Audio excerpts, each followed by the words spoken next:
Este tema, yo desde siempre lo he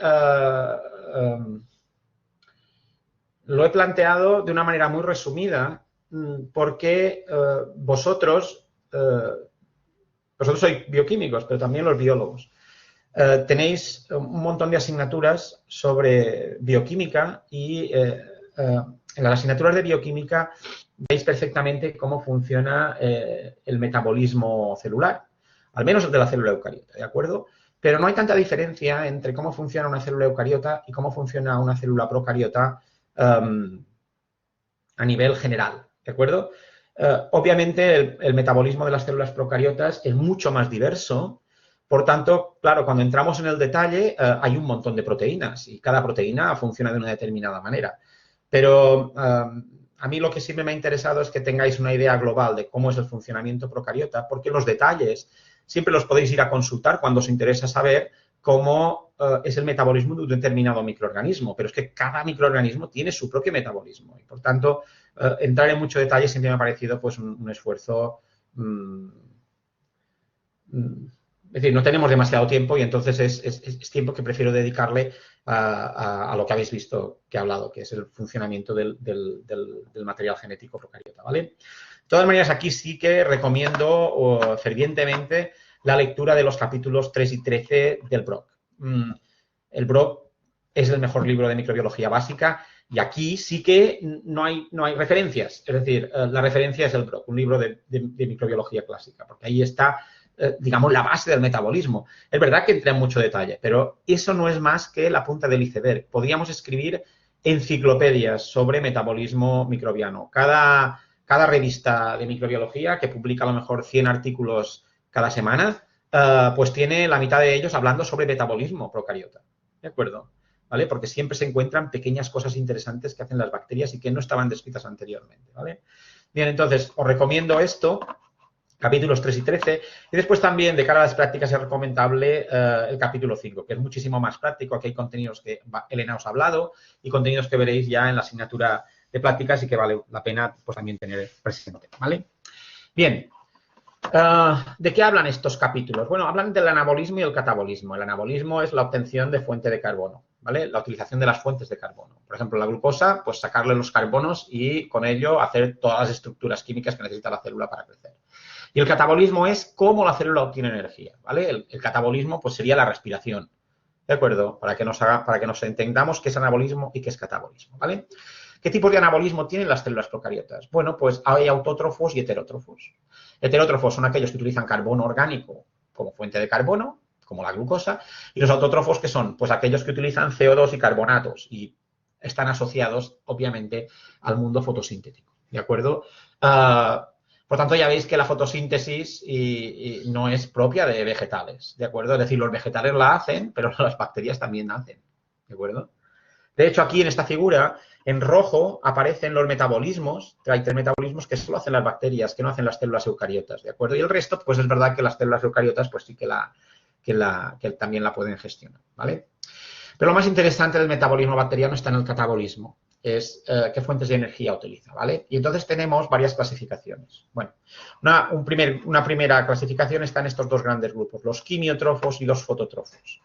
¿Cuáles son los fotótrofos? Pues obviamente los que utilizan la fotosíntesis para obtener energía, ¿vale? De acuerdo, ¿vale? Y normalmente, pues, los fotótrofos suelen ser autótrofos. Ah, ¿puedes subir la presentación después de la clase? Sí, la subiré después de la clase, ¿vale? De acuerdo, no preocuparse. Pensaba que estaba abierta, de hecho.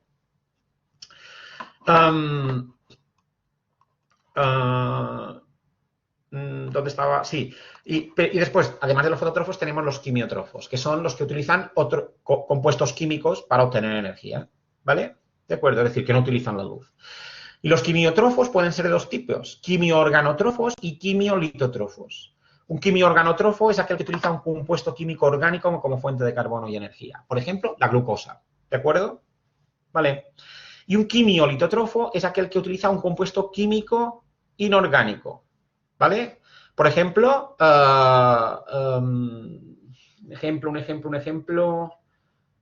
pues el hierro, ¿de acuerdo?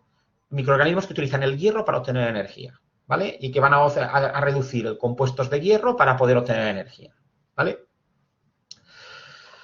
Bien, Entonces, dentro de los quimiorganótrofos, además tenemos dos modalidades de obtener energía. Tenemos los respiradores, ¿vale? Que lo que hacen es una reducción total de los compuestos orgánicos y pues nosotros somos organismos, las células eucariotas son organismos respiradores. Nosotros respiramos glucosa, ¿de acuerdo? Y lo hacemos con un metabolismo aerobio. ¿Por qué? Porque el oxígeno es el aceptor final de electrones. Es decir, que tendríamos los respiradores aerobios, que el oxígeno es el aceptor final de electrones, y después tendríamos los respiradores anaerobios, ¿vale? En los que hacen exactamente lo mismo, es decir, reducen totalmente ese compuesto orgánico, pero al final el aceptor final de electrones no es el oxígeno, sino que es cualquier otro compuesto diferente del oxígeno, ¿vale? Obviamente, la maquinaria proteica que se necesita para una cosa no se utiliza para la otra. Son máquinas diferentes, pero el mecanismo veréis que es exactamente igual, ¿vale? Pero ya sabéis que los respiradores anaerobios son aquellos que no utilizan oxígeno como fuente, como aceptor final de electrones, ¿vale? Y entre los quimiorganótrofos respiradores tenemos los fermentadores, que lo que hacen es una reducción parcial de los compuestos orgánicos, ¿vale? Es decir, el compuesto orgánico no desaparece totalmente, sino que se generan subproductos de esa fermentación. Por ejemplo, el alcohol, ¿de acuerdo? Entonces tendríamos una fermentación alcohólica cuando, utilizándose glucosa, se acumula etanol, ¿de acuerdo? Es decir, no desaparece nada, no se forma CO2, sino que aparece etanol. ¿Por qué? Porque no se respira esa glucosa, solo se fermenta. Y ahora veréis la diferencia que hay, ¿vale? Bien, pues estos son los metabolismos que tenemos. Y además, hay estos términos que he destacado aquí porque a veces se utiliza la terminología de catabolismo junto a anabolismo. Es decir, un quimiolito autótrofo, ¿vale? Es un quimiolitótrofo que además es autótrofo, anabólicamente hablando, ¿vale? ¿De acuerdo? Un quimiolito heterótrofo sería un quimiolitótrofo, ¿vale? ¿De acuerdo? Un quimiolitótrofo que no puede, digamos, utilizar el CO2 y carbonato como fuente de carbono y que tiene que utilizar como fuente de carbono el carbono orgánico. Por eso aquí hemos puesto hetero, ¿vale? Y también tenemos los fotoautótrofos y los fotoheterótrofos, ¿vale? Entonces tenemos estas cuatro cosas que se suele utilizar en microbiología. Ya sabéis que lo primero hace referencia al catabolismo y lo segundo haría referencia al anabolismo, ¿vale? Muy bien. Bien. Entonces, al final, todo el metabolismo lo podemos reducir a esto, ¿eh? Necesitamos estrategias para obtener energía, ¿vale? Y la energía ya lo sabéis que se almacena en forma de ATP. Necesitamos, en ese ciclo AMP, ADP, ATP, pues tener mucho ATP. ¿Y cómo lo podemos tener? Pues a nivel de dos estrategias. La fosforilación a nivel de sustrato y la fosforilación oxidativa. Y esto ya lo habéis estudiado en bioquímica, no hace falta que os cuente nada más, ¿vale? Sencillamente, la fosforilación oxidativa pues supone pues el bombeo de protones hacia el exterior de una membrana, ¿vale? Y, es decir, se genera un gradiente y después, cuando se genera este gradiente, hay una molécula que es la ATPasa, bueno, un sistema proteico que es la ATPasa, que se restablece el balance energético a nivel de membrana, ¿vale? Y con esto se obtiene energía. Entonces, en la fosforilación oxidativa, todo el mecanismo de utilización de un azúcar está canalizado para generar este poder reductor. Es decir, realmente lo que necesitan las células es generar poder reductor, ¿vale? Y el poder reductor no puede ir libre, ya lo sabéis. Es decir, hay una serie de moléculas que se utilizan para transportar ese poder reductor, ¿vale? Y la fosforilación a nivel de sustrato, bueno, pues, digamos, hay esa generación de poder reductor, ¿vale? Ese poder reductor se canaliza hacia la formación de ATP, pero se hace a nivel de reacciones concretas, ¿de acuerdo? No hay ese gradiente de protones hacia la membrana, ¿vale?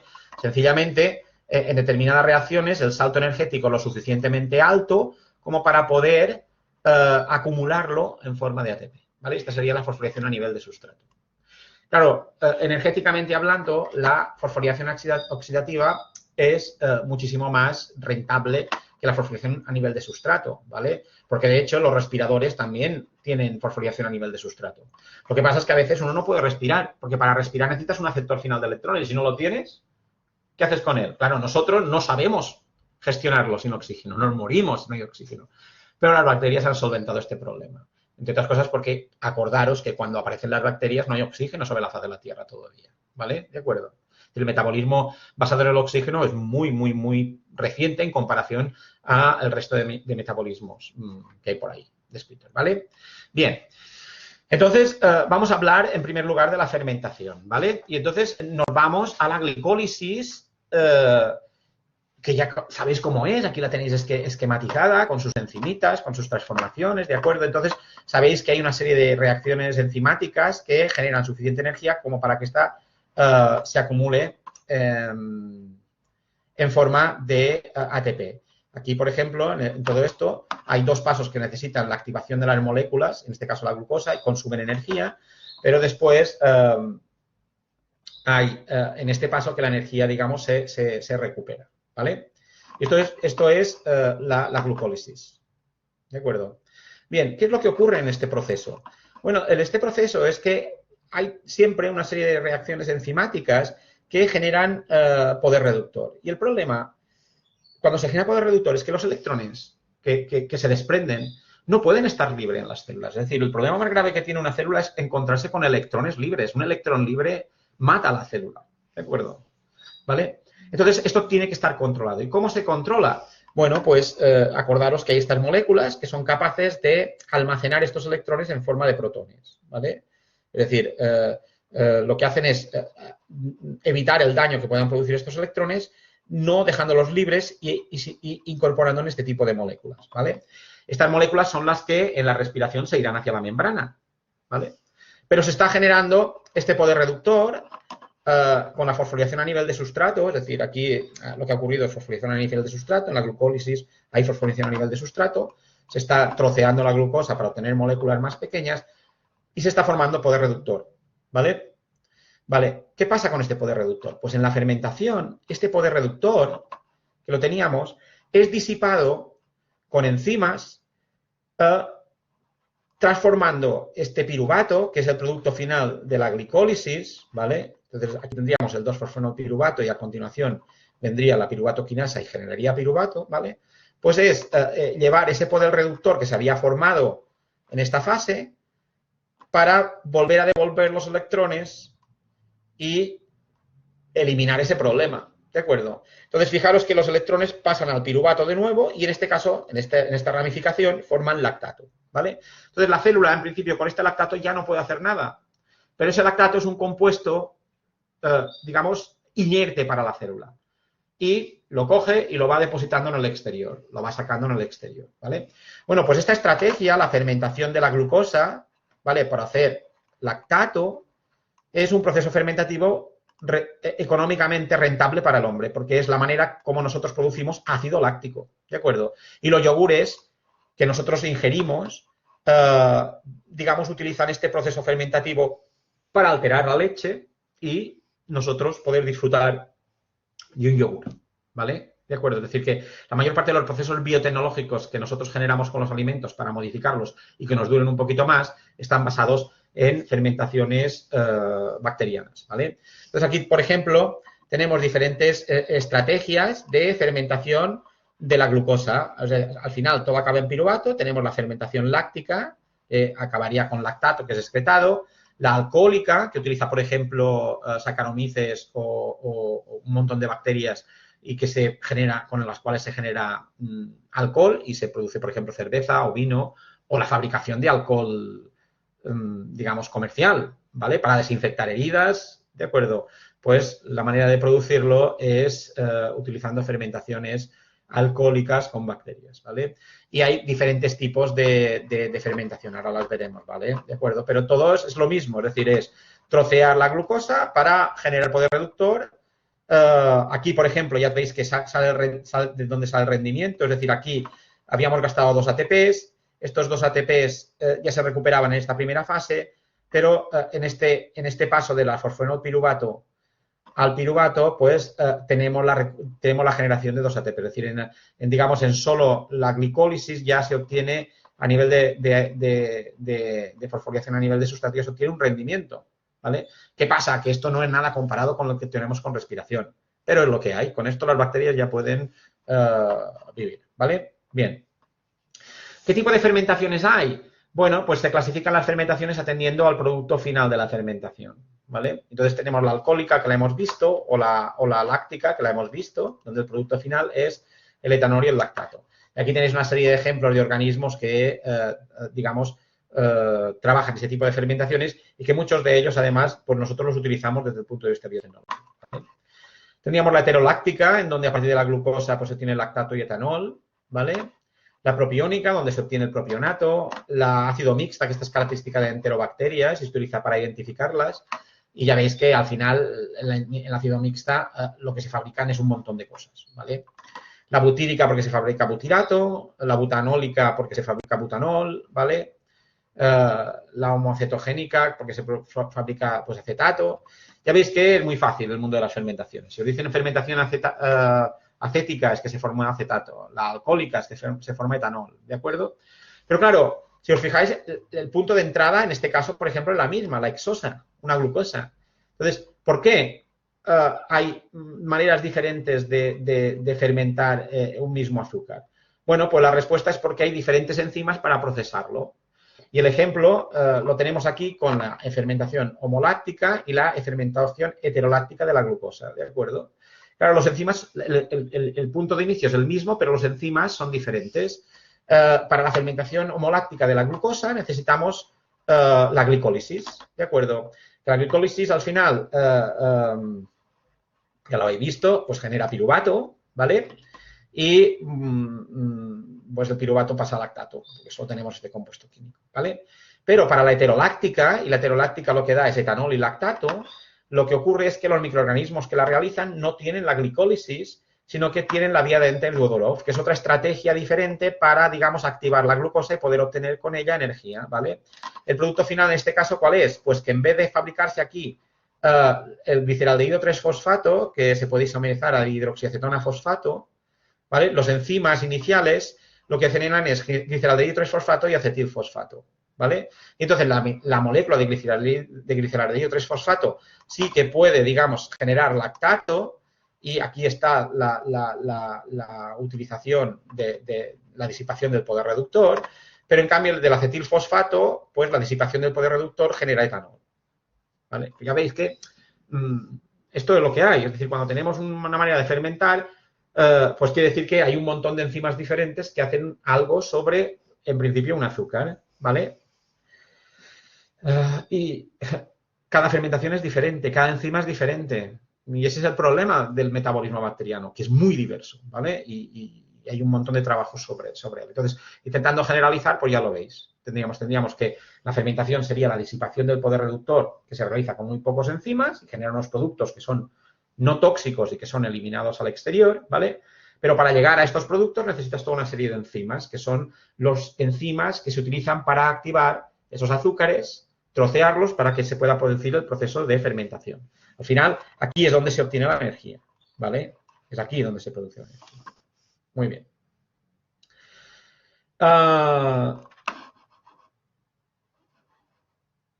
Después, hay un proceso interesante en microbiología, principalmente que afecta a las comunidades microbianas, que es el sintrofismo, ¿vale? Porque es verdad que cuando tú produces algo y lo sacas fuera, pues esto puede suponer un problema para la comunidad en la que vives, ¿de acuerdo?